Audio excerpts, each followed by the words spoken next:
good morning, good evening, dear friends. This is day 17 of our 21-day Mindfulness for Success program. Wow, 17 days. It's amazing. Congrats to all of you for being there, joining there every day, and joining on time.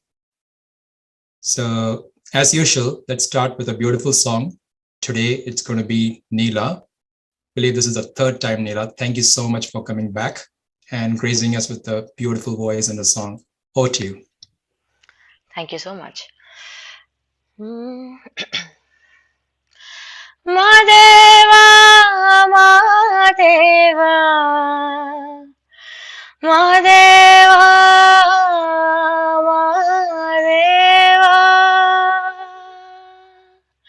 Madeva,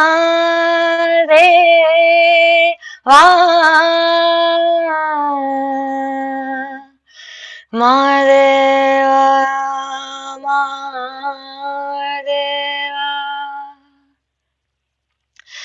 ಸೋಜುಗಾದ ಸೂಜು ಮಲ್ಲಿಗೆ ಮಾದೇವ ನಿಮ್ಮ ಮಂಡೆ ಮ್ಯಾಲೆ ದುಂಡು ಮಲ್ಲಿಗೆ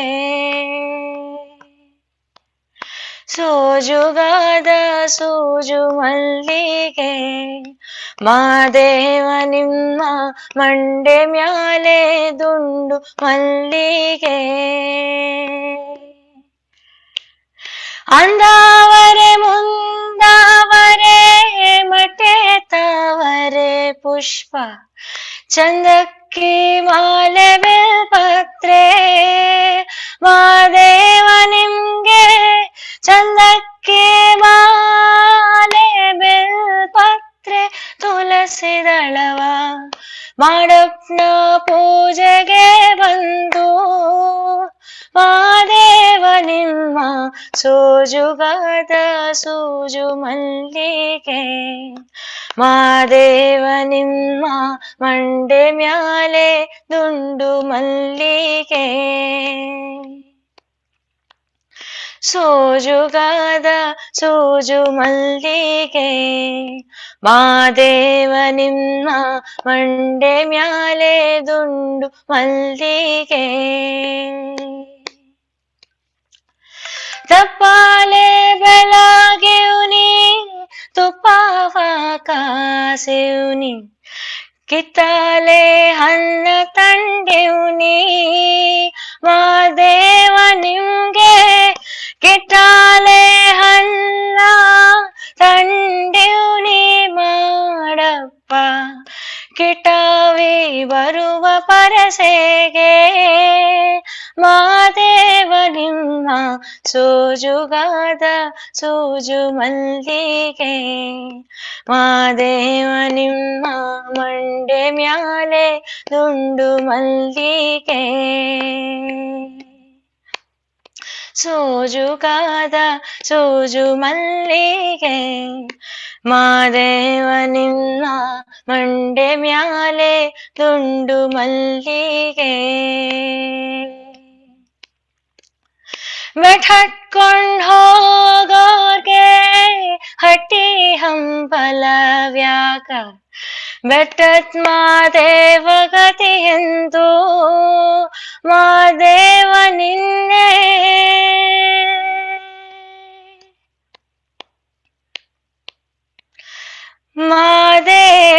ಮಾದೇವ ನೀವೇ ಮಾದೇವ ನೀವೇ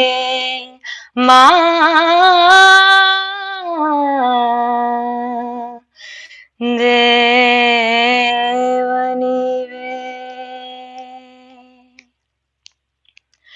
ಬೆಟ್ಟಟ್ಕೊಂಡ್ ಹೋಗೋರ್ಗೆ ಹಟ್ಟಿ ಹಂಬಲವ್ಯಾಕ ಬೆಟ್ಟತ್ ಮಾದೇವ ಗತಿಯಂತೂ ಮಾದೇವ ನೀವೇ ಬೆಟ್ಟತ್ ಮಾದೇವ ಗತಿ ಎಂದು ಅವರಿನ್ನು ಹಟಿ ಹಂಬಲವ ಮರೆತಾರೋ ಮಾದೇವ ನಿಮ್ಮ ಸೂಜುಗಾದ ಸೂಜು ಮಲ್ಲಿಗೆ ಮಾದೇವ ನಿಮ್ಮ ಮಂಡೆ ಮ್ಯಾಲೆ ದುಂಡು ಮಲ್ಲಿಗೆ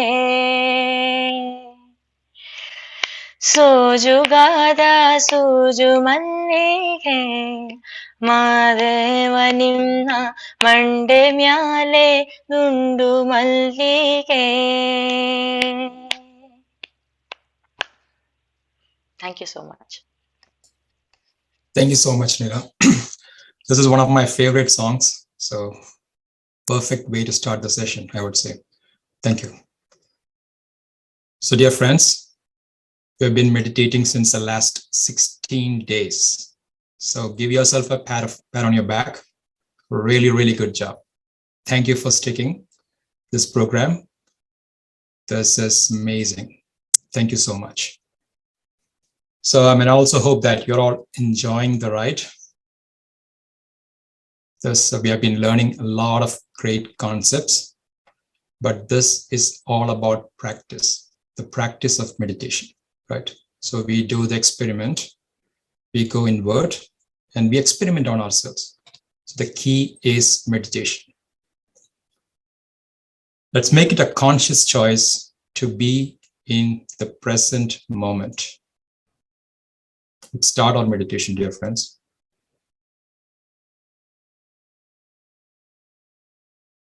You know the procedure by now. Those wearing the specs, kindly please remove. First of all, again, my gratitude to all of you and to those folks who have their video on. It really helps. Thank you. So you know the procedure. Sit comfortably. Clasp your hands. Cross your legs or feet. Most importantly, close your eyes.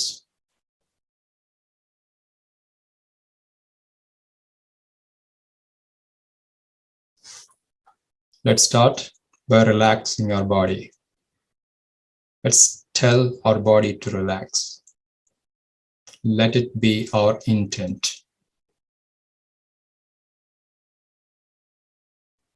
We're starting our inner journey.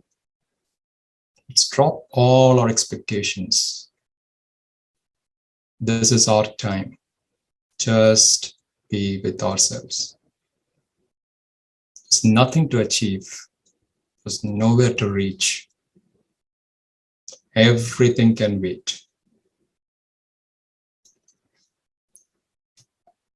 Please allow your body time to relax.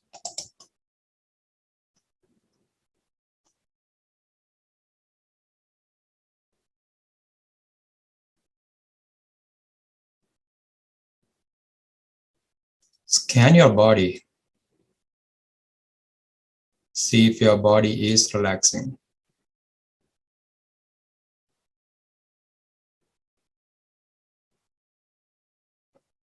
Top of your head.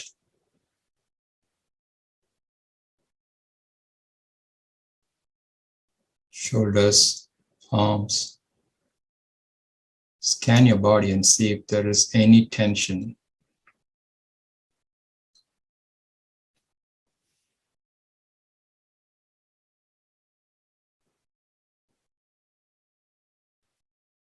Bring your awareness to your normal, natural breath.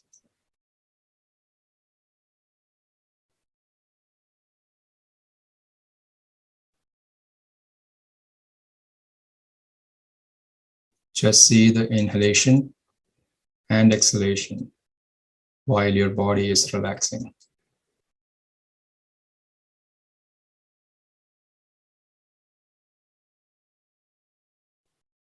Just be more and more comfortable.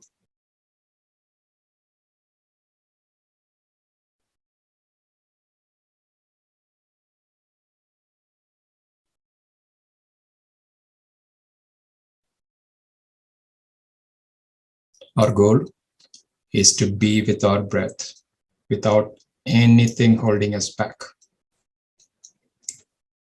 Be very, very comfortable.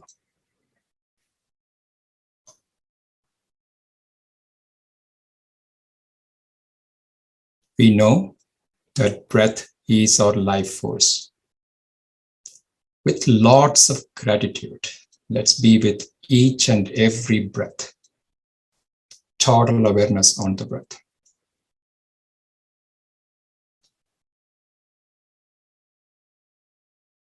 Serve your breath, the nostrils. Ana, Pana, Sati. In breath, out breath. Just be with your breath. No visualization, dear friends.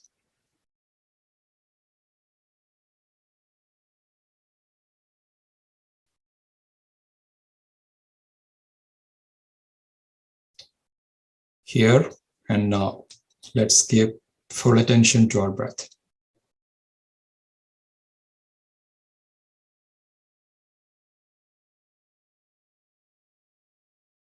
If any thoughts come, cut them. Just come back to your normal, natural breath. Let's continue our friendship with the breath.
Do not go with the thoughts, dear friends. Be with your normal, natural breath.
Please do not go with the thoughts.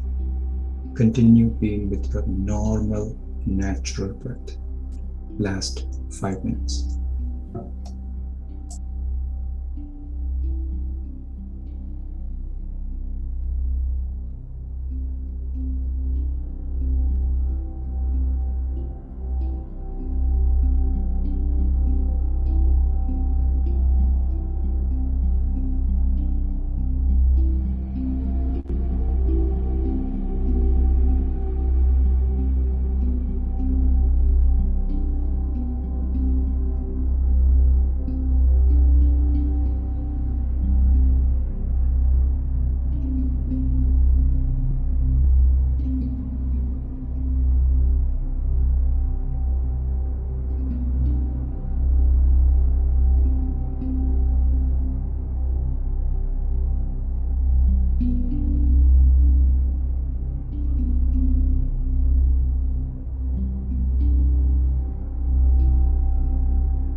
Slowly come back, dear friends. Please take your time.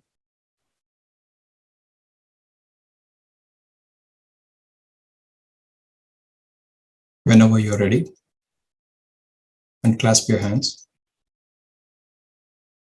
Place the fingers on your eyes for 5 to 10 seconds.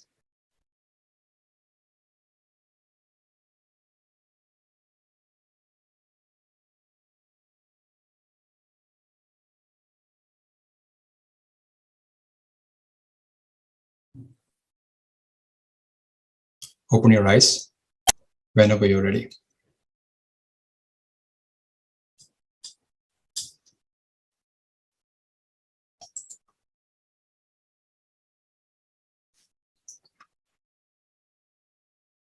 Wonderful.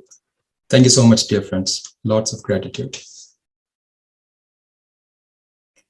We'll start with an announcement about tomorrow. So we have Enlightenment Hour with Patriji tomorrow, and we have been attending this last couple of weeks. But this time there is a special. This is being hosted by Pyramid Valley, and it would be live in this Zoom link. So tomorrow there is a small change in our program. We'll wrap the session by 6:25. As usual, we'll start at 6 and we'll wrap it up by 6:25, which is a wisdom session. We're not starting with meditation tomorrow. It's a wisdom session. So meditation would start at 6:30. This is a great, great opportunity for us to interact with this enlightened master. Please, please do not miss this. So I would like to hear about our meditation experiences. You can also ask the questions. So dear friends, we've been meditating for 17 days. Congrats to all of you. So you've stayed with us. You've shown us that you're sincere and very serious about this, right? Along these lines, I actually want to give a shout out to Sohail. Thank you, sir, for your involvement and commitment. Now, I see you summarize the topics for the benefit of everyone in the Telegram group. I really appreciate it. I was even touched when you said, you apologized when you joined late yesterday. It's amazing. Hats off to you. Thank you to all of you for joining in daily, joining these sessions on time and being with us. So along with these lines, with this, let's get to this very, very important topic, which is what's the purpose of life? Questions are, do we need one? Why did we even come to this planet? What makes us joyous, right? What is it that fills our heart? What makes us joyous? What's that keeps us in gratitude? What is natural for us? What's ease? What keeps us in ease, right? What gives us satisfaction? It's a lot and lots of questions. Mostly we should be asking ourselves. And it's a very, very important topic. And to talk about this and more, and to enlighten us about all of this, we have a very important special speaker, amazing, amazing speaker, Shreyans Daga sir. So a quick intro about him. He's a meditator, spiritual guide, entrepreneur. He's a co-founder and vice chairman of Pyramid Valley International, which he co-founded at the age of 20. He's executive director of Thrive Art and Soul, India's largest wellness portal. He conducts many, many, many sessions, which are essentially master classes. He concluded one, just a 28-day session, just a couple of days ago or yesterday. And he's actually joining in from Dubai. It's like 5 a.m. over there. So thank you so much, sir. Thank you so much for joining in and just covering this very, very important topic. Over to you, sir. Thank you, Shibu. Thank you so much. You can hear me well, Shibu? Yes, we can, sir. Okay, lovely, lovely. So, you know, what I would like is to just keep it more in a form of conversation and Q&A. And with that, I'll answer the questions or any doubts, or we'll cover this topic in form of Q&A. So maybe, Shibu, you can start with you and something, then you can just go with the flow, you know. Yes, sounds good, sir. Sounds good. I was super impressed and very impressed when I found out that you co-founded something like Pyramid Valley at the age of 20. What was the calling, sir? How did that happen? The age of 20, right? This is something which will resonate with this group. It is for the youth. right? This is for the youth, and it's a young crowd. Emma, just as an FYI, 50% of us are new meditators. So we just want to know, I mean, what is it that drove you to something like this? Right. So it was not 20 actually. It was I was 19. It was a year not for Pyramid Valley. For myself, my spiritual journey started when I was 19 and my father passed away. And then I slipped when he was 46, I was 19, and then I slipped into depression for 3 years. I was in depression, and 2000 in 1997, I met Patri sir. My father passed in 1993, and 97 I met Patri sir, and that's how I got introduced to meditation. And that time when I met him, I was having a chest TB. 2 days back, I was detected with chest tuberculosis, and he happened to come to Bombay. He stayed with me, and he saw me taking medicines. And that time he told me, he asked me, what are these medicines for? I said, sir, I was detected of chest tuberculosis. So I have to do this 9-month course. So I'm doing this. So that was the time when he told me that your TB is only a symptom. But the root cause is your anxiety, your grief that you're going through. And it's more like a fire alarm. And by taking medicine, you're shutting the fire alarm. But the actual fire, which is your grief, your anxiety, which is still going on. And if it is not TB, then it will come in form of some another disease. So you're not really helping yourself in the long run. So if you really want to help yourself, then heal yourself emotionally. Then physical healing will naturally happen. And I told him, sir, but I don't know any other way to heal myself emotionally. So he said, that's why I'm here today. So for the first time, I meditated with him, and just me and him. And sir, he was playing beautiful flute. And for the first time, I experienced what meditation was.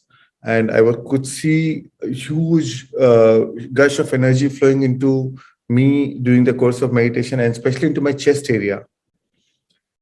And because I had a chest TB, so it was, and after 40 minutes, we meditated for around 40 minutes. And after 40 minutes, when I opened eyes, I felt so peaceful, calm, and just peace, And that feeling I'd forgotten in the last 3 years. After my father passed away, I'd forgotten what that feeling feels like. Because all those last 3 years, I was too much of anxiety, too much of fear, too much of insecurities. What will happen I was in a part of joint family, what will happen to my family, my immediate family, my extended family, my business, all those anxieties were going on. And then the feeling of loss, the grief, so all that was going on. But that moment after meditation, I felt so calm. And that feeling was so profound that I really started believing, there is some power in it, there's something in it. And then he told me, if you meditate for 40 days, you don't need to go to any doctor, any medicine, and you can heal yourself. And I gave him a commitment. I was so inspired with that feeling, that I wanted to live in that feeling now. So I gave him a commitment. Yes, sir, I'll meditate for 40 days. And then I stopped taking medicines. And that's how my journey started. And after 30 days, I was due for my X-ray, chest X-ray. And when I got my X-ray, then the TB was completely gone. So, and during those 30 days, I continued with meditation so I was so hooked on. I used to meditate even for 6 hours in a day, in intervals, of course. But that because I was loving that whole feeling. And after 30 days, when my TB was gone, not only did I realize that I healed my TB, I actually healed myself emotionally.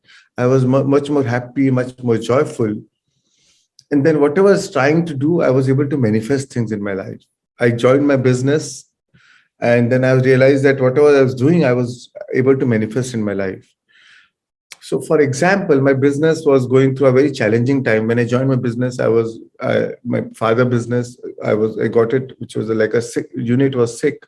I got into the family partition, and there was a lot of debts. There was no money to even pay salary. And sir had given me two books, The Power of Subconscious Mind and on creative visualization. So I was going through those books, and even during those 30 days, while I was when I started my meditation journey, I was reading those books, and I realized how much is our power and what is the power of visualization. And then to run this factory, I needed minimum 2 crores at that time to start the factory. So I started visualizing and feeling as if the money is already there and the factory is running. I paid all the employees, they're all so happy. And after a week, I went to meet a buyer in Delhi, and he wanted to buy my products, but I told him, I don't have money to run my factory. I can sell you my products for the next 3 months. I can commit you, but I need some advance. And without me telling him any amount, he signed me a check of 2 crores. And last 1 week, I was visualizing that. And I was like amazed, oh my God. And I was thinking, why didn't I think of 5 crores? So that's how my journey started. So started in 97. And then since then, I again connected with Patri sir. And then I wanted to spread meditation to all over, between all the places where I know, between relatives, friends. So that's how I contacted Patri sir, and then I started traveling with sir, to start different spiritual centers in MP, in North India, wherever I was connected. So that's how my journey started. And I was always fascinated with pyramid from childhood. I remember at a very early age, I saw a calendar which had pyramid in it, and I bought it and kept it on my school and my desk while schooling. So somehow I had that connect with pyramid. And of course, after meeting Patri sir, I all the more got fascinated with pyramid. I visited the first pyramid at Karnool, and with sir, then many other pyramids. In 2003, he found this land in Bangalore, and he gave me the opportunity to be the part of this project.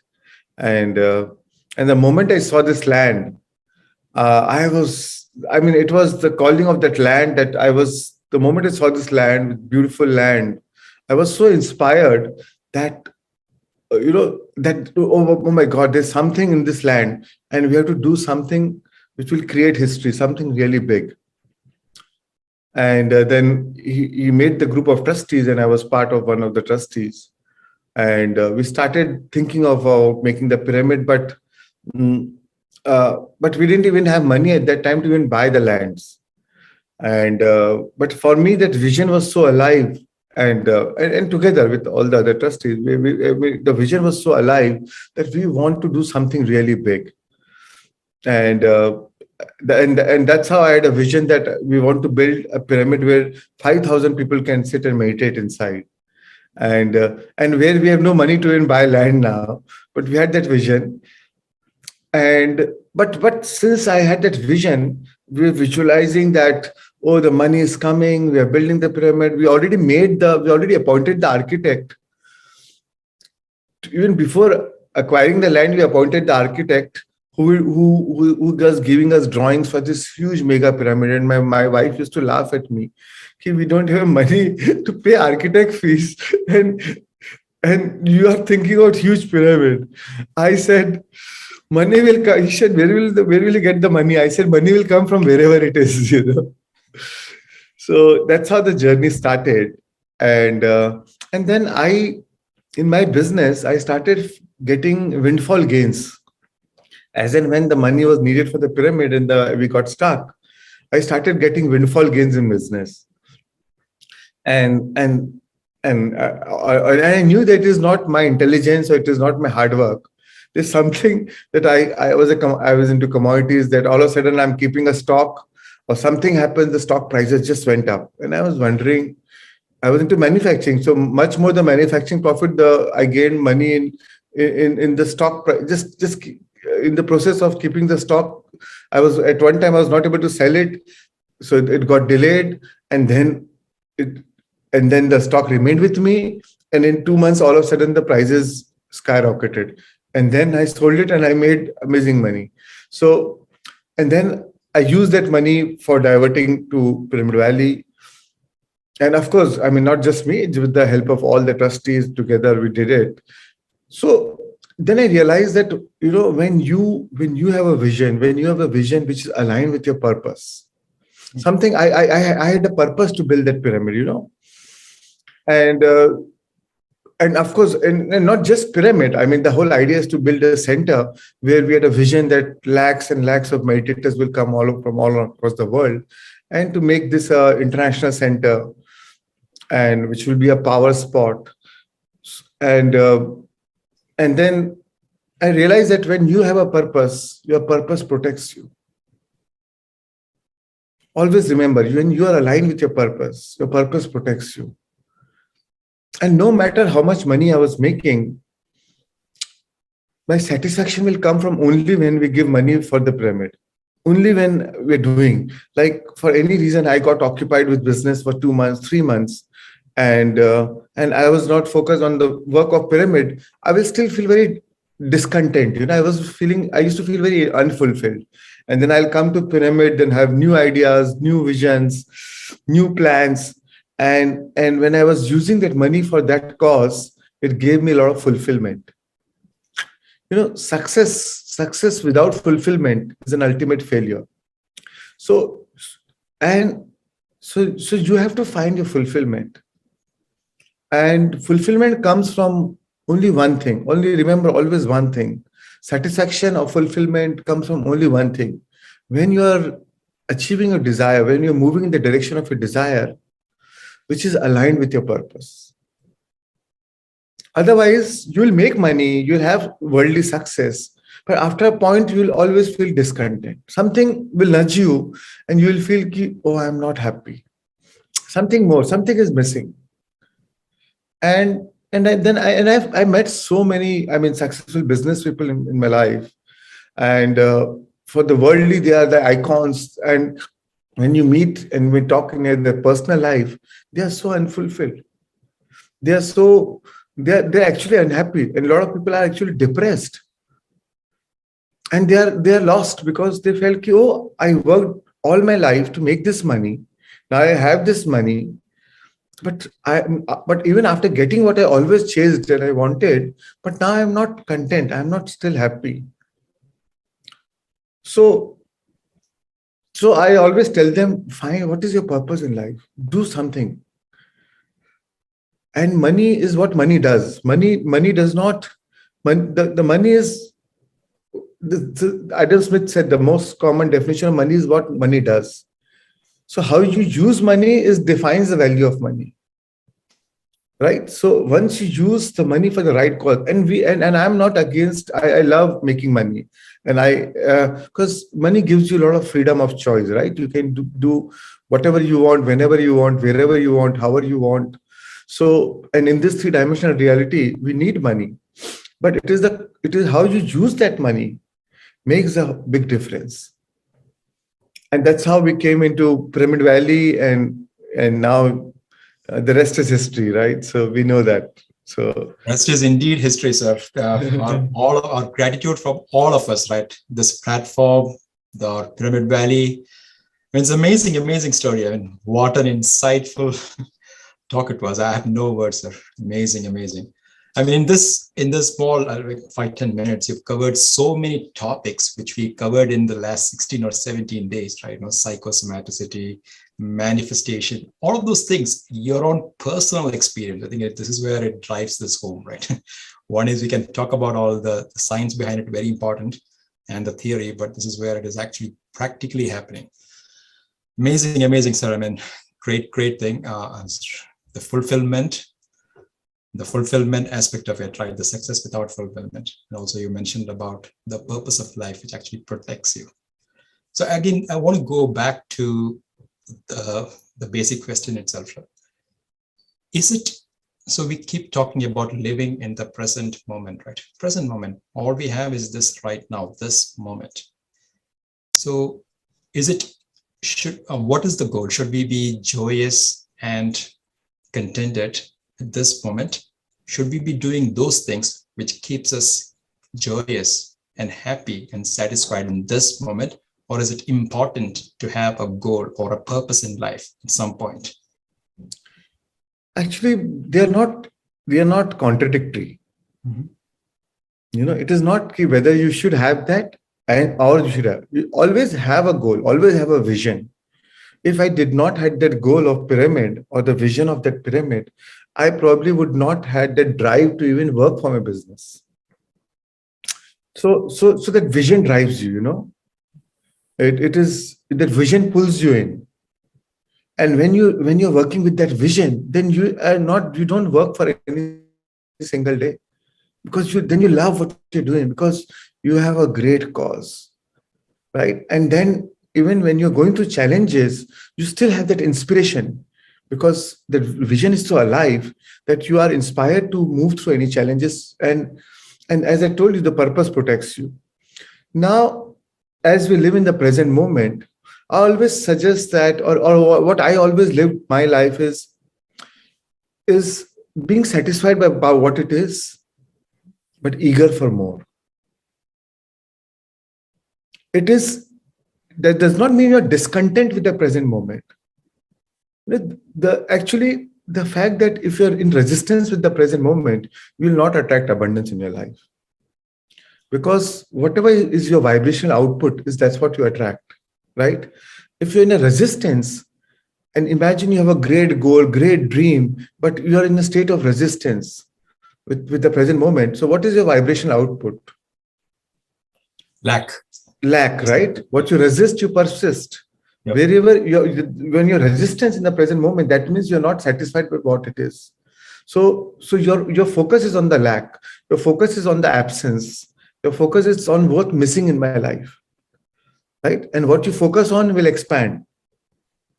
Wherever your thought goes, your energy flows. And energy is the currency of the universe. With your energy, you buy that experience into your life. Then if you're unsatisfied, you'll still create lack. So first thing is, whatever maybe the situation is, the fact that we are breathing is a reason enough to be thankful for. The fact that we are alive is a reason enough to be thankful for. And no matter whoever you are, wherever you are, in whatever situation you are, there's always some reason to be thankful for. So find some things, focus on those things that you can be thankful for, and use that to change your vibrational frequency, to change your energy within.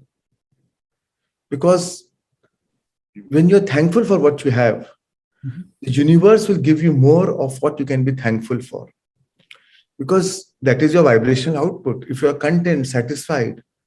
So always, I think the 4 pillars of manifestation is gratitude. Be thankful for what you have. Then content, satisfaction. Be satisfied with what the current happening is. That means no resistance. Third is acceptance of the present moment. Always, what is the present moment? First, you accept it the way it is.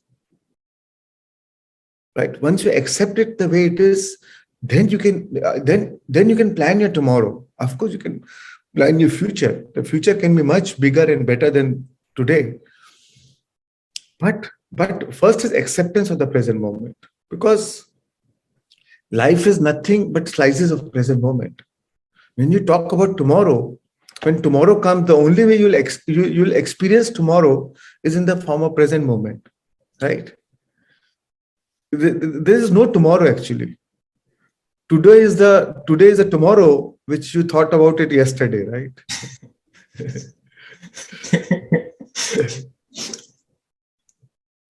So Naman called me, we want you as a speaker. So we planned that day that on this day we are going to speak. But the only reason now we are speaking is in the form of present moment. So the only way you experience tomorrow is from a present moment.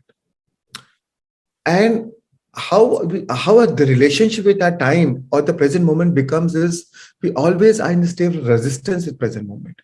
We're never satisfied by what it is. And we all keep postponing, okay, when that happened, then I'll be happy. When that happened, then I'll be happy. And that does happen. But your relationship with the present moment is always about postponing happiness. So even when that happens, then you find something else to make you happy. So you're always never happy. So first thing is to find, that's why acceptance, anything that you accept fully will just take you into peace. So first, accept the present moment, drop the resistance, accept it with ease. And then it is eager for more. So the 4 pillars which I was talking about is acceptance of present moment, content, gratitude, and appreciation. Always find things to appreciate around you. Maybe birds, nature, your friends, find the good things in them. Appreciate yourself, find the good things in yourself. We catch people always doing wrong, but catch them doing right. Focus on the goodness of others, always. Deal with people like digging gold. How when we are digging gold, we are not focused on the mud. We are focused on the gold. So focus on the good things about each other and use that to tune into who you really are.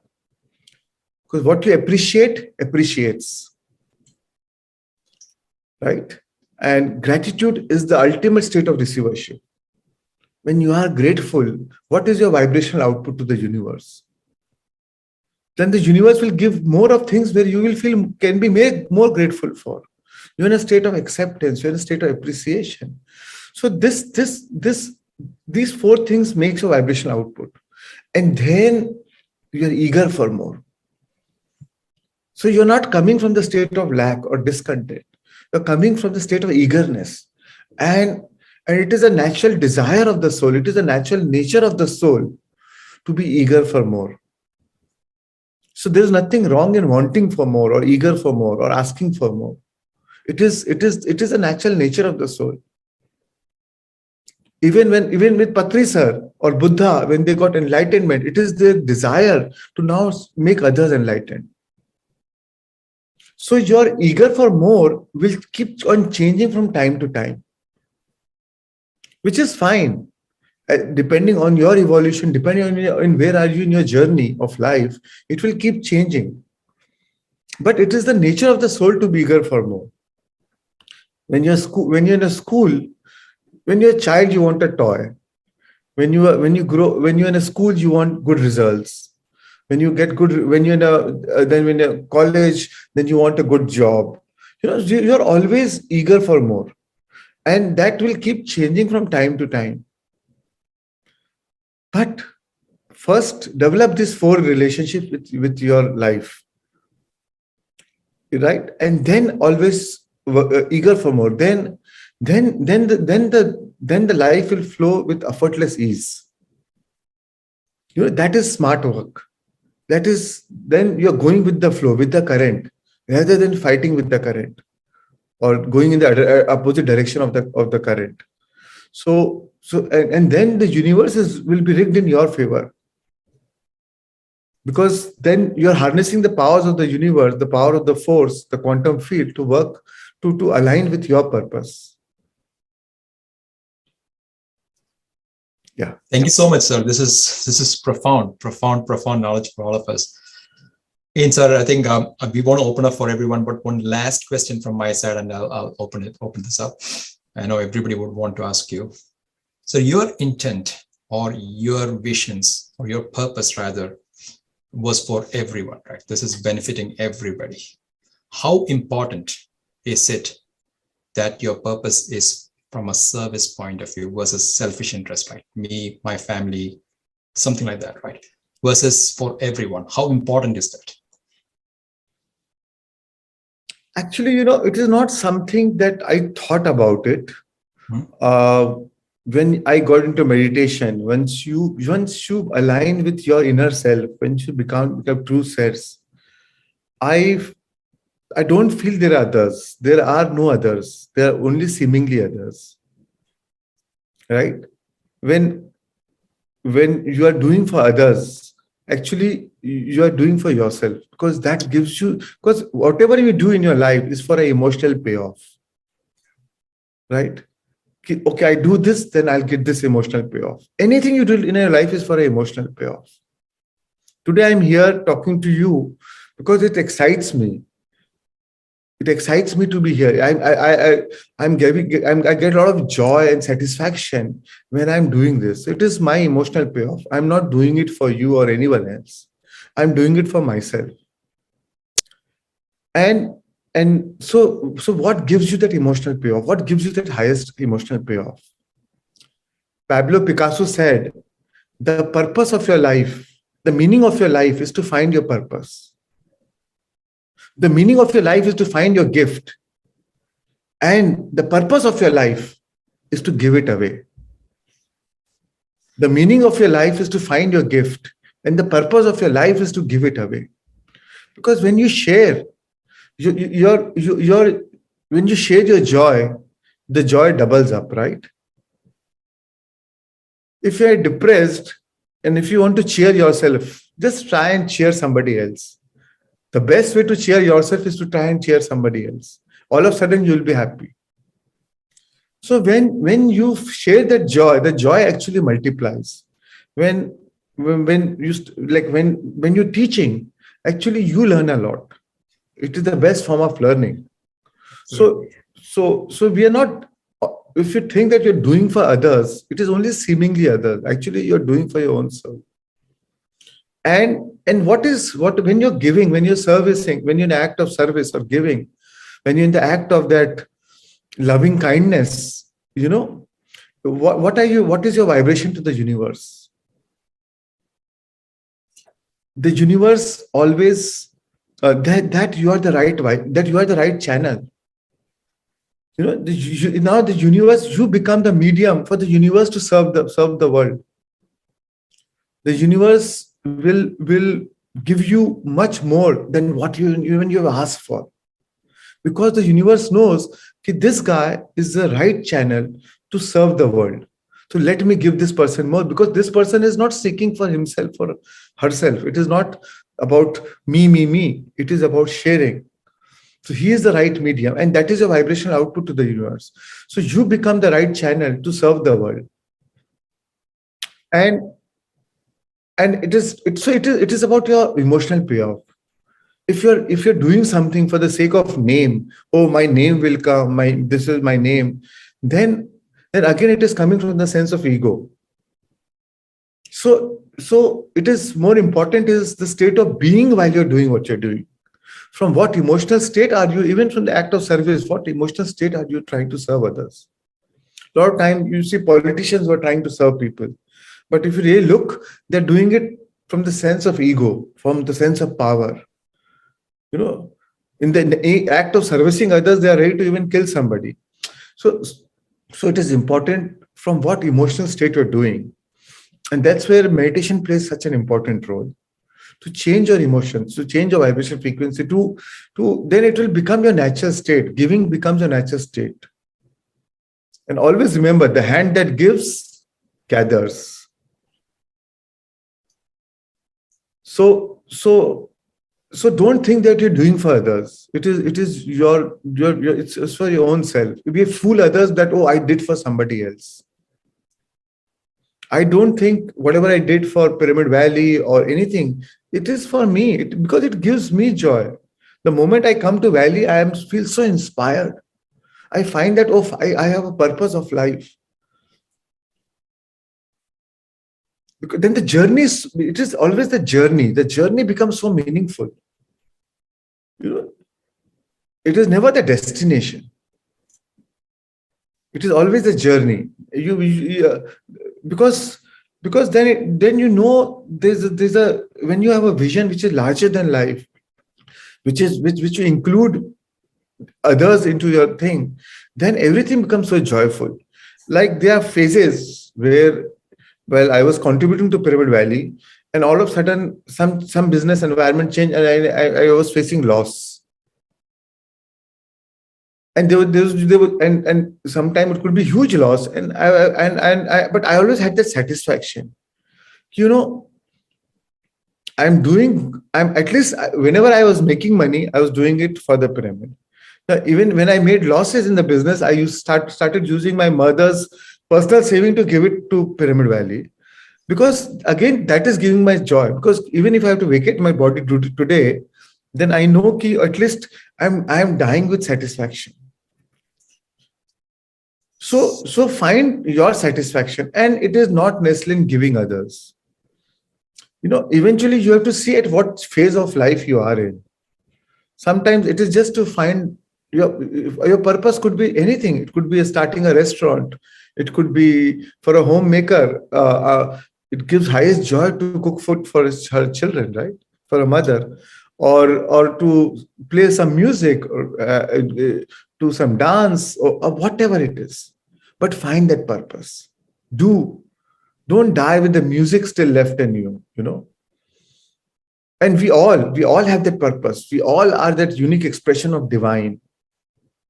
We all the fact we are the only one with our in this planet with our fingerprints. Each of us, 7.9 billion people on the planet all have different fingerprints. That means we all are unique. So find your purpose. Find the meaning of life is to actually find your purpose. Find your gift. And then march towards it. Don't. What if you live your whole life only to realize during the end of the life that what I didn't live my life, which is giving me joy or satisfaction or purpose, aligned with my purpose. So most of us are born unique, but we die copies. Most of the time, we make others a reference point. What my father wants? I'm doing what my father wants. I'm doing what my society wants. So don't make others a reference point. Make yourself your own yardstick. So whatever I am saying, eventually reflect. You may completely reject. My purpose was Pyramid Valley, but it need not be your purpose. It could be anything. What is your calling? Find that calling and work on it. Take that steps. And it's always baby steps, and a journey of 1,000 miles starts with a step. So start by doing what is necessary, then what is possible. And suddenly you'll be doing the impossible. Right? And we know that, right? And that's how life happens, because we know that Pyramid Valley, we didn't even have a land, and we're thinking about 5,000 people meditating. We're talking to the big architect. We didn't even have the money to pay the salary. But universe always has a plan. Universe always has a plan. When your plan is aligned with the universe plan, everything flows. Then the universe is rigged in your favor, always. And always know that you're highly favored. Just find your inner calling. And when you have that calling and when you're working for that, then you don't have to work for any single day. Because it's always joy. It's fun to work for what you're doing. Absolutely, sir. Wow. Profound session indeed for all of us. Don't die with music left in us. First of all, to find that music, right, which is a gift in you, and don't die leaving that. I mean, wow, what a profound way of putting it. I don't have any more words, sir, so I think it's covered from my side. I'll just leave it to Naman. And I think we should open it for everybody. I mean, what a great session. Lots of gratitude. Thank you. Wow. Thank you so much. I mean, do what is necessary, then do what is possible, then aim for impossible. I mean, you just blown the entire morning with this profound, wow. So thank you so much for taking our time. Guys, today we are opening the questions for everyone. Please ask away. So Shalini, Shalini is asking how to find the purpose of the life. So, we all have something unique in us. It could be anything, what is your passion? What is your passion? Some people love music, some people love dance, some people love cooking, some people love, maybe you have a dream to start a restaurant, or so something which excites you, which excites your spirit. So find something what excites your spirit. For some people, it is like maybe environment cause, Some people is to feed a poor. Some people, and that's where meditation plays such an important role. Because as a soul, from the soul's perspective, everybody, we soul our soul's blueprint. When we make our soul contract, before we plan our birth on earth, we always have some purpose.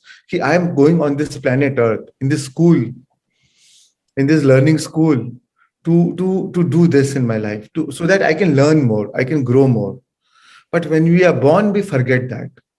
So that's where meditation plays such an important role, to tune into who you really are. And then you'll be nudged towards your purpose. You'll find your inner calling. It's just about tuning into yourself. Our problem, so many times we live in so much of our ego, we lose our connection with your inner self. We lose our inner alignment. When you find your inner alignment, then you will find your purpose. So it is not about a logical thing. Oh, I'm looking for my purpose. Let me find somewhere.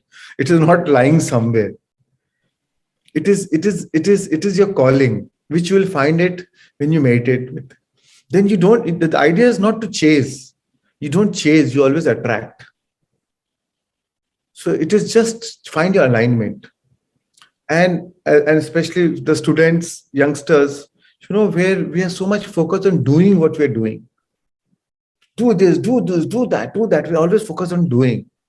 But my suggestion is to focus on your state of being first and do what you're doing. Your state of being while you're doing what you're doing is more important. So that's where meditation comes in. First, change your state of being. Be in a state of calm. To the mind that is still, the whole universe surrenders.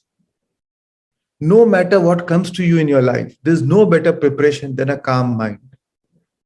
So first change your state of being, and then you do what you're doing. That's why we are called human beings.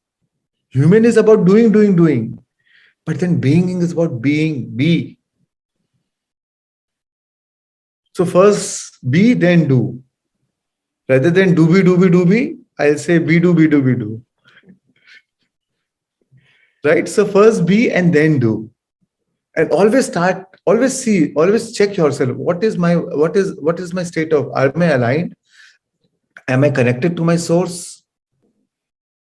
Because we always need energy, but we are seeking energy from outside. We're always seeking happiness outside. 7.9 billion people all have one common goal in this planet. Everybody's chasing happiness. But we are conditioned to believe that happiness comes from outside. If I get this, then I'll be happy. If I get this, then I'm happy. If I get a car, then I'll be happy. If I buy a new house, then I'll be happy. If I have this relationship, I'll be happy. If I get this girlfriend, then I'll be happy. But the truth is, as a human being, our true happiness, our original source of happiness is within us. It is a true nature. And that's why meditation plays such an important role. When you tune into yourself, when you tune into your source, then you realize that your source is the ultimate resource. So make your source your ultimate resource. Then it is not something that you need to get from outside. It is your nature to be joyful. It is your nature to be happy. It is your nature to feel abundant. It is your nature to live a life purposefully. You don't have to find it. It is your very nature. All you need is to find your alignment. And once you do that, then everything just falls in place. Then your life will be full of synchronicities and serendipities into your life. Life will be full of coincidences.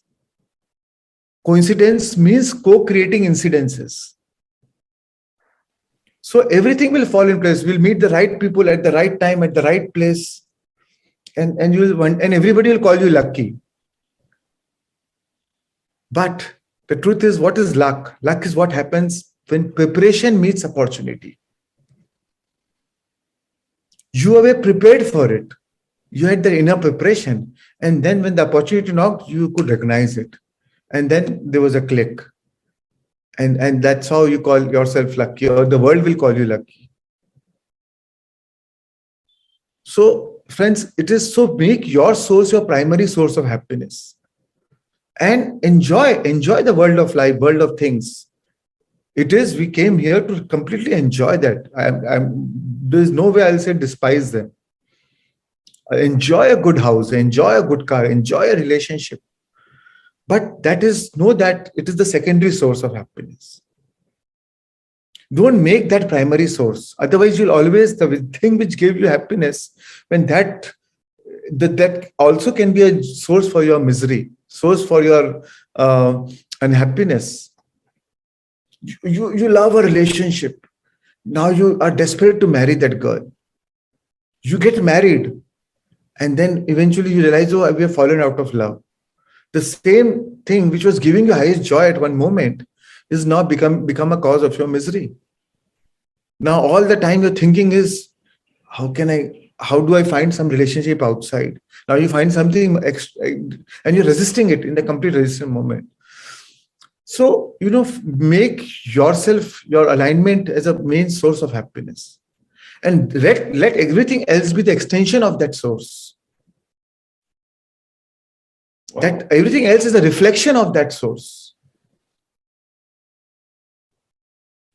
Sorry, I can go on and on. So interrupt me. No. Yeah. You going on and on is a pleasure. Wow. Thank you so much. So we have Apurva Manjunath who has raised her hand. Apurva. Hi. Can you hear me? Yes, Apurva. Yes. I can hear you. Yeah, so thank you for this inspiring session. So the question I had is, what is money according to you? Because I come from a very middle class family. So what happens is probably, honestly, when it's like I associate money with needs, wants, personal desires, and finally, like if something's left, we try to plan for the future. But how to shift one's energy focus from, putting it all on ourselves, and then rather of instead of doing that, focus on giving, because like as human beings we need each other, and we need to initiate the process of giving. Like just how probably you would have kept all that money for yourself, but imagine what would that piece of land be if you wouldn't have co-founded Pyramid Valley. So how should we shift our energy focus to giving? And also, sometimes one feels that, okay, if I have you ever felt that, have I given too much, or do you ever get that feeling, and how do you deal with it? Very good question, Apurva. So your first question is about money. So, money, we are so all obsessed with money. The way we are conditioned, our education, we've been educated for greed. But we are wired for generosity. But we always been taught how to make money. The way the economic parameters are, how much the country, even the country parameters, only the company, how much the country is growing based on consumerism, capitalism. Then we say, okay, we have this much growth this year. The way the society looks at you, the way you look at society is about your social status. So, but the truth is, money is only a source of getting what you want. It is only a means to get what you want, right? If I want a great house, which will give me that fun and joy, and I'll feel so fulfilled in this beautiful house, then money is one means of getting that house. But the reason is because we are so conditioned, we make money, we feel as if the money is the only means. Money is only one means of getting the house. Otherwise, money is just paper. Money is only an exchange of value. So focus on that value, right? So take money out of the equation. Maybe your father-in-law gift you a good house. You don't need to work. You don't need money, or so maybe you inherit good house, whatever. So whatever you want can come in so many different ways, and the universe has million ways to get it. By focusing on money, we are blocking all the other ways. So first thing is focus on what you want, and then focus on the feeling of Chase the feeling, actually. Chase the feeling, not the desire. Chase the feeling, not the outcome. Because whatever you're doing is for an emotional payoff. What is the focus? If you get a dream job, suppose Apurva, now you're studying and now you have a dream job. This is my job I want. So what is your dream job give you? So what kind of a job you're looking for, and what will be the feeling that you will get after if you get that job? So suppose you get a dream job where you can work from anywhere in the world, where you are earning more than what you are earning now or more, or you are having your own team, whatever is your vision for a dream job. Then write the feelings. What will happen when you get that dream job? I'll feel that freedom. I'll feel abundant. I will feel the sense of achievement. I will feel whatever your feelings are, right? I will feel so satisfied. I'll feel so empowered. Whatever your feelings are, make those feelings non-negotiable. Focus on that feelings. So because eventually everything we do is for that emotional payoff. So why not focus on that feeling? And that's why we use meditation and visualization as a powerful tool to transform your feeling before that has happened. As human beings, one thing which makes human beings unique is our power of imagination. Walt Disney said, imagination is a preview to life things to come. Right? So use your power of imagination. Imagine what you want in your life and focus on and feel it as if it's already happened. Don't wait for things to happen. Feel it as if it's already happened and use your power of imagination as if it's already happened. And how would you feel if it's already happened? If you already felt it, then it is no more about wanting. You already gotten that emotional payoff. And that is what you are signaling to the quantum field. That is your vibrational output. And that is what you are worthy of receiving now. Right? So always focus on the feeling, always focus on the dessert, not on the food. End result. What is the end result you're wanting? And the end result is that feeling of what I want, and this is the feeling. So, and with meditation, and that's why meditation is such a powerful tool, because it transforms the emotional state. And if you always think equal to an emotional state, when you are coming from a state of lack, then you're always trying to chase things. You're always trying to wanting. I want this. Always because you're unsatisfied, you're unfulfilled. But once you're a meditator, once you know that you get up, you're just happy for no reason. You're joyful for no reason. You feel peaceful for no reason. There's so much of chaos going on in your life. But in your state of meditation, when you withdraw your attention from all these people, places, things, time, and event, you feel so peaceful. You are so much. Then you know that feeling. Then you know that your happiness need not be depending outside of you. And change of feeling is a change of destiny. Because when things change inside you, things will change around you. What you feel about is what you bring about in your life. Your feeling is always equal to prayer. Whatever your feeling is, that is what you're praying for. That is what you're signaling to the quantum field. That is what will come into your life. So focus every day. Focus on the feeling. What is my feeling? Am I aligned with my own source? Am I tuned in, turned in, tapped on? If not, then take your time for your alignment. And then first find your alignment, and then you give focus to what you're feeling about. Okay, then you'll be inspired. Then efforts are not required. Efforts are inspired. Then life is no more effort, hard work. No, it's not like that. The moment you get up from meditation, you have the impulse to take an action. You'll be motivated. You have a motivation. Motivation is motive for action. It's no more about It's no more about, drudgery or hard work, or, carrying the baggage on the life is a misery and there's so much of stress and tension, and how do I prove to myself, or how do they prove to the world that I am worth living, or I'm worth something. It is no more about that. It is about inspiration.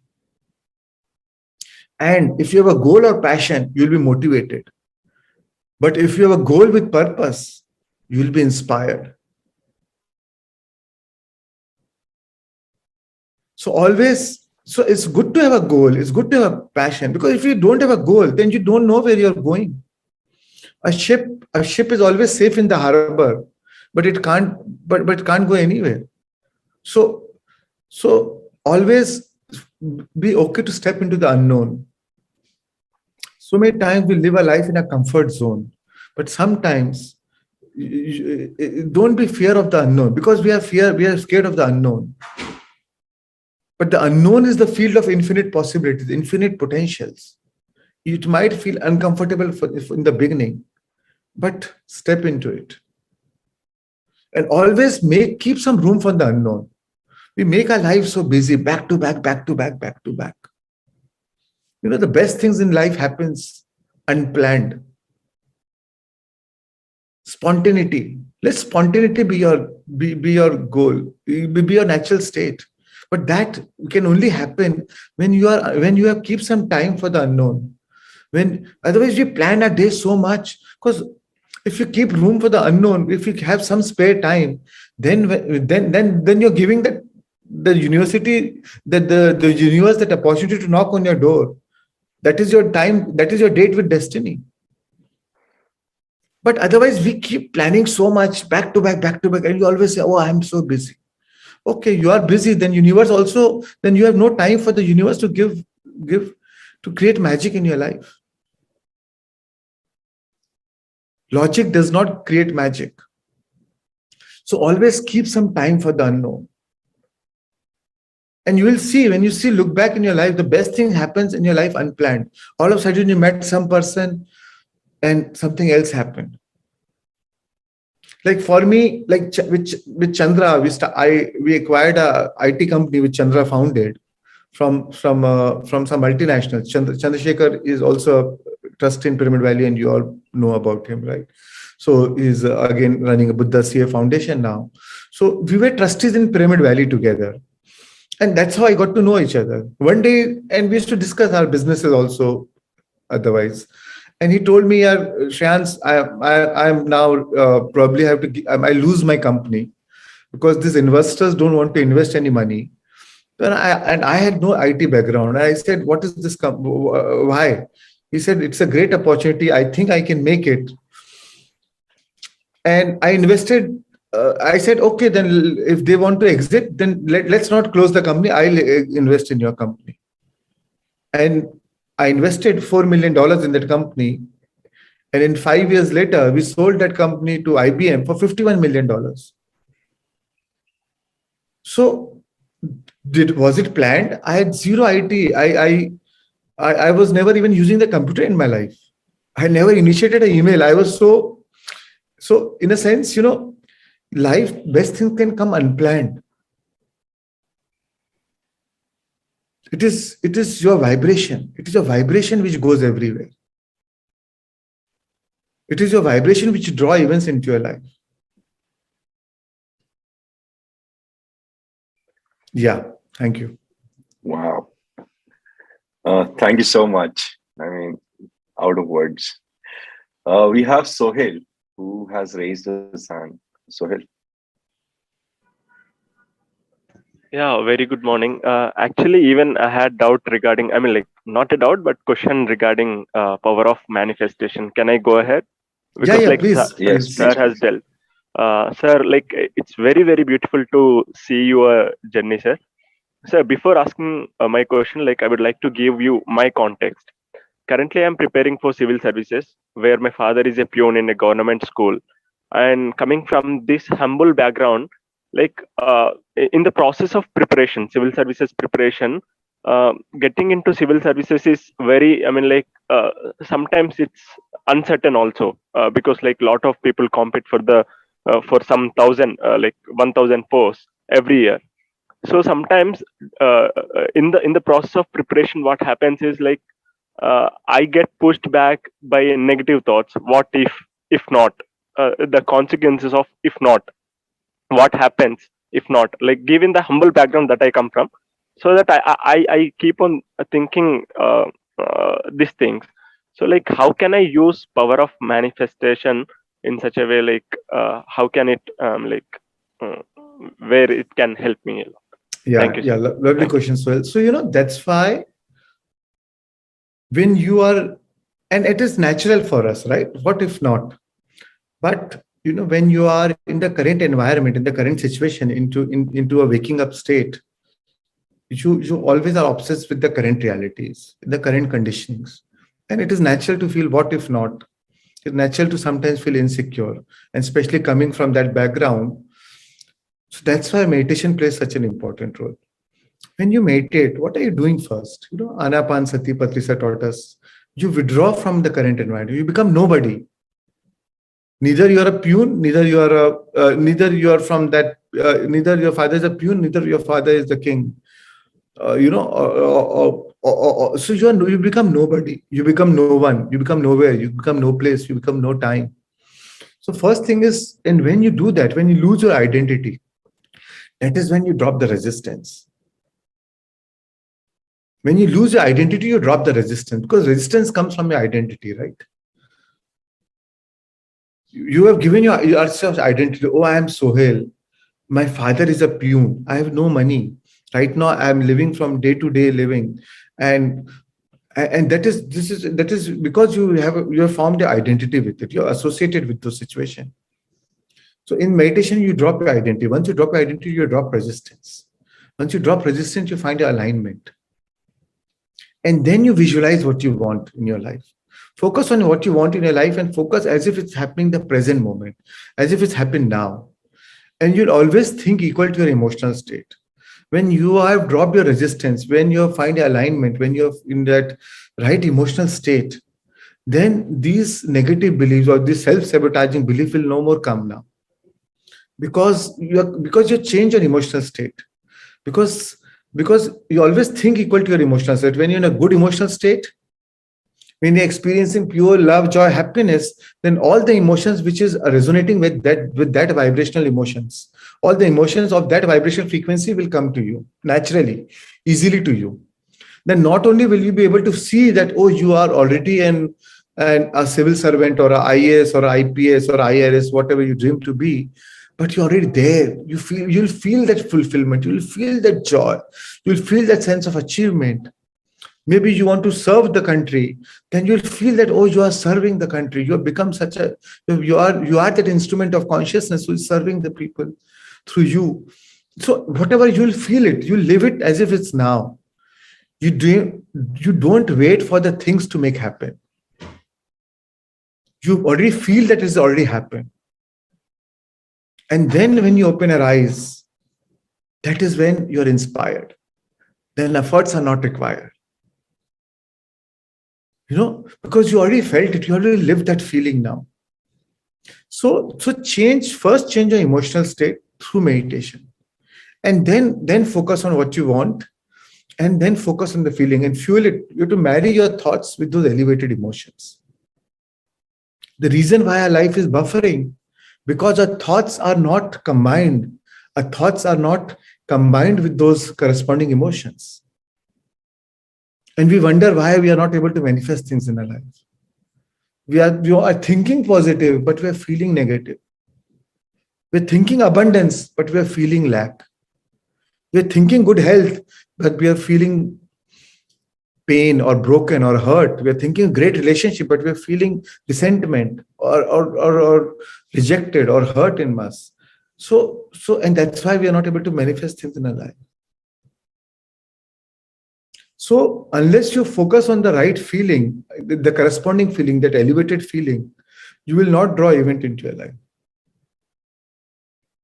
And that's why it becomes so much of hard work, because it takes long time for matter to change matter, for an ego to change ego, to work from this three-dimensional reality of struggle, hard work. But if you are really smart, meditation is being smart, being intelligent. If you're intelligent, you'll meditate because you're changing your vibe. Your journey is not horizontal, the journey is dimensional. When you go into the alpha state, when you change your vibration frequency, and when you visualize and feel it from that dimension from which everything came from, then you're creating from the source. And that is smart work. So rather than doing hard work, why not do smart work?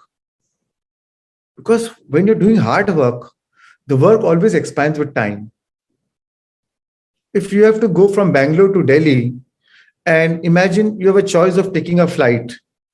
You take a flight, you are in Delhi in 2 hours. Imagine if you have a choice of taking a bullock cart. Then you go from Bangalore to Delhi. After 2 hours, you are going to a nearby village. The bullock cart fell sick. Now you stay in that village. In the night you spend in that village, then you fall in love with the girl to the house where you stayed in. Now you get married, you settle, you even forget that you wanted to go to Delhi. Right? So work always expands with time, and sometimes life may be focused. We start by something doing else, but with life situations and challenges and adversities or crisis moments, we will forget what we want to manifest in your life. That's why do the smart work. But if you're going with the plane, you land, you sit on the plane, you are in Delhi. There's no distraction. So always stay focused. Don't focus on what you focus. Always focus on what you want. Don't focus on what you do not want. Because then you have a split energy. The universe does not know what you do not want. What is your energy? When you're saying you do not want, I do not want this, I do not want this. It's like, if you want white elephant, and if you're saying, oh, I do not want black elephant, I do not want black elephant. What is the image you're going? What is the vibration you're giving to the universe? Black elephant, black elephant. The universe will say, okay, so be it. Tathastu, let me give that to you. So we focus so much on what we do not want that we lose on focus on what we want. So always focus on what you want and selectively withdraw your attention from what you do not want. Otherwise, you will be forced to withdraw because you are wired for that. We are with our conditioning, with the social conditioning, we are wired to focus on what you do not want. The more you think about the problem, the more you talk about the problem, the more you will keep it activated in your vibration. So focus on the solution. And as youngsters, always the best frequency to be in alignment is fun. So don't make your life serious. Spirituality is not about seriousness. You meditate with seriousness, but the idea is to have fun, to enjoy life. Right? So don't lose focus on fun. Fun is alignment. The fun mode is an allowing mode. So when you focus on the problem, then you're in a resistance mode. So sometimes you may be facing with challenges, with adversities. You may not be able to even sit for meditation. Then go party, have fun, drink 2 beer, enjoy life, listen to some good music, dance. So always remember the highest frequencies of fun, love, joy. So don't lose that. The journey is always more important than the destination. If you make your journey serious, so even if you arrive at the destination, you'll still remain serious because now you're habituated to seriousness. If you make your journey fun, whether you reach the destination or not, life is anyways fun. So you don't even care whether you reach finally the destination or not, because you're anyways enjoying life. Because you'll know that even if I reach there, you'll eventually want to have fun, which I'm having now anyways. So don't lose. So always have fun in life. Be spontaneous. Be authentic. Yeah. Wow. I hope it answers your question. Thank you. Wow, Thank you, sir. perfect. Thank you, Sohail. Thank you, Shreyans sir. We have a relevant question from Shalini. if we start imagining the feeling, then we will not be in the present moment. Can you explain this? Yes. So, your mind does not know the difference whether you're imagining or you're living the experience, right? When you go for a movie, all of a sudden there's a sad scene and you are crying. You know it's a movie. You paid for it, but you're crying. When you're in a state, when there's some fun moments in the movie, you're laughing. So your mind does not know the difference whether you're imagining it or whether you're experiencing it. So when you imagine it, you make it, and that's why you imagine it in the present moment, and you make it so real, as if it's happening now. And that's why you're feeling it. So it is in the present moment. In that state of consciousness, it is in the present moment. You're feeling it as in your mind, you already created it.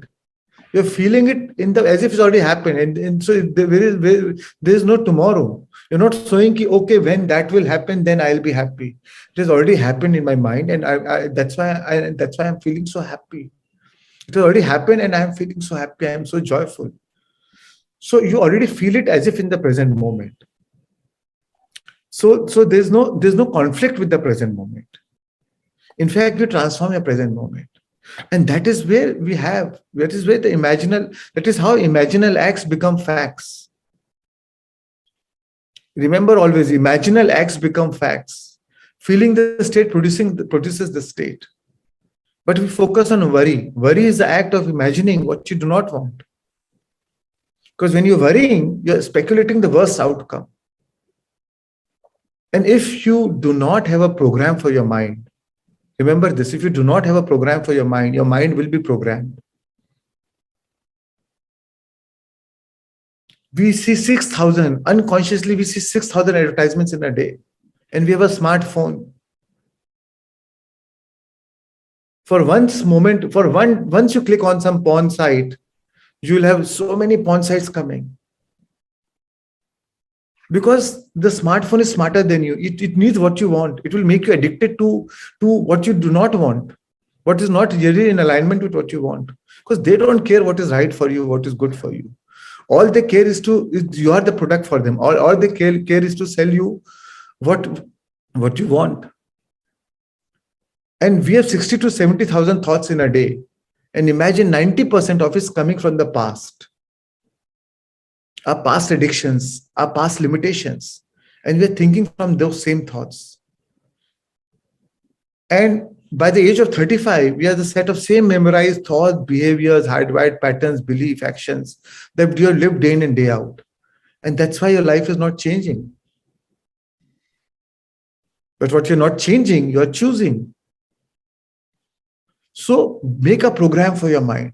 Be aligned with your vision. What do you want in your life? Otherwise you'll always find distractions. Otherwise your old pattern will take you over. Your body your thoughts are the language of the brain, but feelings are the language of the body. Over a period of time, your body becomes hardwired. Your body represents your subconscious mind. Your body will become you'll do it. Everything what you do in life will be on autopilot. Will be on default mode network. But that's why we have a free will. The free will is the reason as human beings we have a free will is not to just live a life like how we are conditioned by the society or like a robot. That's why we have free will to live our passion, to live our dream, to evolve faster, to grow faster, to grow in spite of challenges, in spite of adversities. Otherwise, what happens is when you will face with challenge, if you don't have a program, when you will face with challenge, you will get caught into that vicious cycle. But the beauty is when you use this power of meditation and creative visualization and learn to transform your feelings, then in spite of the challenges, you will be in a right emotional state. And there are two ways, you can live your life. There's a condition outside and there's an emotion inside. There's a cause outside and there's an effect inside, right?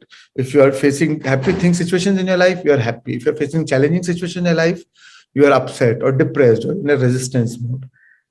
And the other way, the quantum way of living, that is a Newtonian way of model of living. Cause and outside, stimulus and response. But the quantum model of living is change your thoughts, change your emotions, in spite of the outside situation. And when things change inside you, things change around you. When the outside condition can change your emotion, always remember the reverse is also true. Your emotion can change the outside condition. That's why it's called emotion, energy in motion. When you change your emotional situation, when you change your vibrational output, when you change your frequency, when you change your energy, everything outside will align with that energy. Sooner or later, your outside condition will change. And that is the quantum model of reality. And spirituality is not about feeling good. Spirituality is about being good at feeling. So with practice, you'll become so expert in feeling good, in becoming good at feeling, in spite of all challenges, in spite of adversities. You are happy, you are joyful, you'll calm, you are peaceful.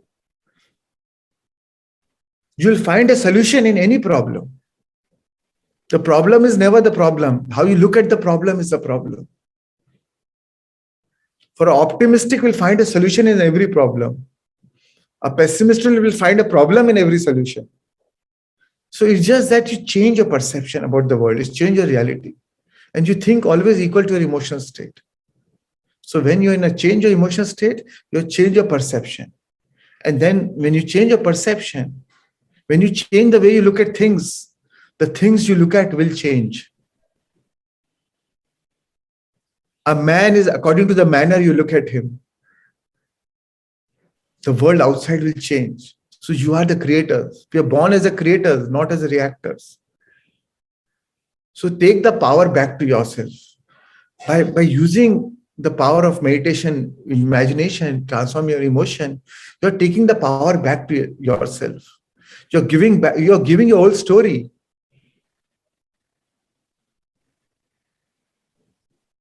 Because otherwise you only live to your old story. Oh, I am conditioned. Like Sohail is coming from a humble background. Otherwise, he can live with this old story. What can I do? My father is a peon. I can't do anything. I am born. I'm unlucky. I am born in this situation. Maybe it must be some bad karma. Or he can choose an amazing reality which is creating now. So give up your old story to regain your true glory, to redeem your true glory. Yes. Thank you. Wow. It's incredible. Thank you so much. I mean, I know we've overshoot. Yeah, I know. So, but it's so amazing, right? So, do we have more time, guys? Like questions are coming in. So, Shibu, Shreyansh sir, can we take a couple of more questions? If Sir Answer is available, for sure. I don't think we'll get an opportunity like this, right? No, I am fine, but I would like to honor everybody's time. So maybe you can ask or those who can wait. Those who want to leave, feel free to leave, because I really honor your time. So whatever works for you, I'm okay. Yeah. I'm on holiday in Dubai anyway. So. Good. So quickly we'll take. I think these questions are relevant for this thing. So Divya Nigam, she's saying that what kind of meditation schedule should we follow on a daily basis? Because here we are doing it for 40 minutes, and in 28 days with Shreyansh Daga Foundation, we ideal schedule for a meditator. So there's no ideal schedule. Make it, but only thing is do it consistently. Do it every day. Whenever you find the right time, and ideally it should be in the morning, because then you have the whole day. First morning you take your time to change your state of being, so that the whole day when you're doing what you're doing, you're in a right state of being. So start with in the morning, take your time when you know, okay, and make it a sincere exercise, not by the way I make it. With my mobile phone on, if any call comes, I'll take it. No. At that moment, make that as a priority because you're trying to go inward. So make that as a priority, make it a sincere effort and do it regularly.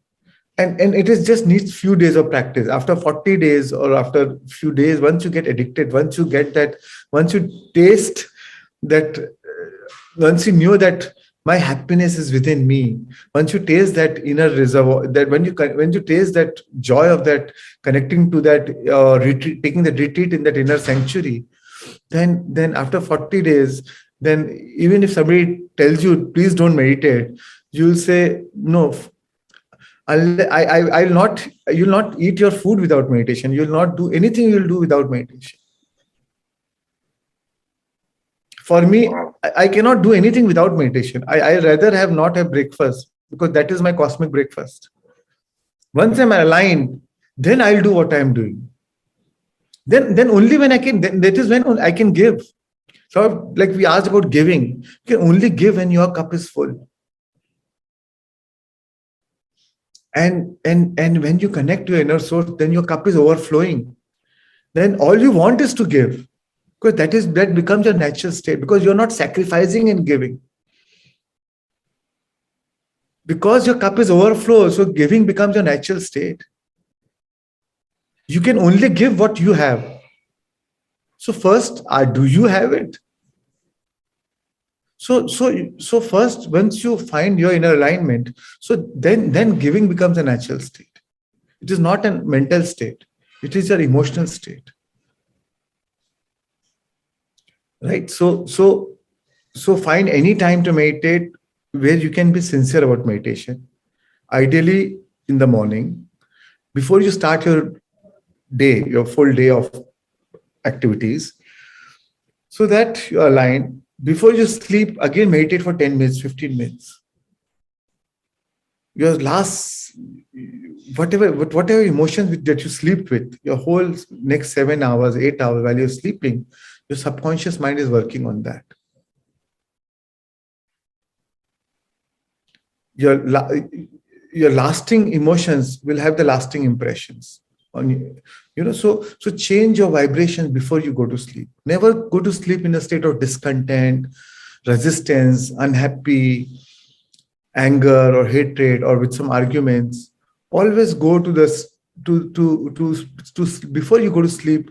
Change your emotional state. Be in a state of gratitude, joy. Review your day. Review your day. When did you fall from grace? When did you lose yourself? When did you lose your inner alignment? If given the same opportunity, how would you behave differently? So that we are aware, we become more conscious. And then focus on what you want to be in your life. Be in that energy. And then slip off to sleep. Then drift off to sleep. Then that is the most best way of effortless manifestation. Because you are nicely sleeping, but 8 hours, your subconscious is working for you to manifest things in your life, to make it happen into your reality. So your sleeping state, your sleep is your superpower. So your sleeping state and your waking up state, as soon as you get up or whenever, before you start your daily activities, find the right thing to do. First 10 minutes is so important. As soon as you wake up, we usually check our mobile phones, our messages, our emails, and we go back to our past. So first 10 minutes, always be focused on the right mental diet. Maybe I'll watch some video. Maybe I'll read some 10 minutes of book reading, which will give me the right mental framework, which will make me, which will inspire me. And then you'll carry that energy throughout the day. Otherwise, you start the phone. Sometimes, you'll just maybe go through some news or you start reading a newspaper. But if you don't read newspaper, you're uninformed. If you're reading newspaper, you're misinformed. So there's so much negative news going on, and that becomes a mental diet. And you think it's just a news, but then your subconscious mind does not know that you're reading a news about somebody else, or it is your life. So always first 10 minutes is so important. And then take time to meditate before you start your activity, your active day. Yeah. Wow. Thank you so much. I mean, the topics we've covered today, from understanding oneself to actually defining our reality. I mean, couldn't have asked for anything better. Like, thank you so much, sir. Thank you. So I think with this, probably we can take one question on the Telegram group, guys. So with this, I thank you all of you for asking such an amazing questions, sharing your journeys. I mean, I could see the light lit up in Shreyan's sir's eyes when he was answering. So thank you so much. Thank you so much, everyone. Over to you, Shibu. Thank you so much, sir. I mean, such a profound session. It's amazing. I'll probably go back and watch it again. So many topics which we covered, right? Oh, meaning of life is to find that gift. The purpose of life is to give it away. And that same purpose will protect you. Wow. So many things. I mean, it's amazing connecting with you sharing this knowledge with all of us. Thank you so much for all of us. And so tomorrow, as we discussed, we have Enlightenment Now with Patriji. So please join that. It's at 6:30. It starts at 6:30. We will start our session at 6 a.m. itself. We'll have a wisdom share for 30 minutes. And it's, I think, fitting that right after purpose of life, we are talking about rejoicing. So tomorrow we'll be covering rejoicing, which is a natural order of things. So I'll see you all tomorrow at 6, and then we'll all join in for Enlightenment Hour. Thank you so much, Shreyan sir. Thank you, Shibu. Thank you, Naman. Thank you, the whole team. And thank you to all the participants for your time, for the gift of your attention. Thank you so much. It's really my pleasure, honor, and privilege to be with you, all of you. Thank you. Thank you so much. And enjoy life. Have fun.